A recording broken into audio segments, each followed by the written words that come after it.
Over 50 years ago, one of the best Robin tricks was created, and many magicians still perform it today.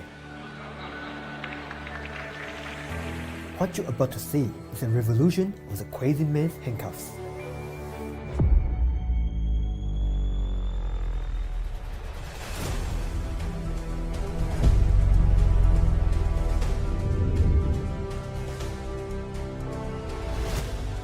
When Sam posted this effect online, many people were shocked, including a lot of magicians. Even you know how it's done, it still looks incredible. Watch, right here. You cannot go in and then pass. Now watch here. Oh my god. It's pass inside. But Wow. actually, I'm going to do it on your hand.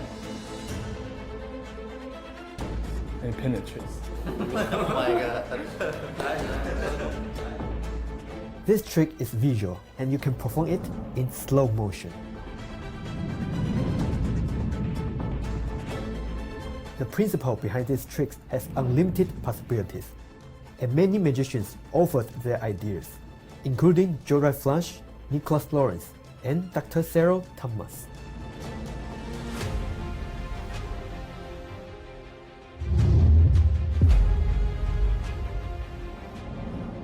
All you need are 2 rubber bands and your hands. This is Crazy Sense Handcuffs. Welcome.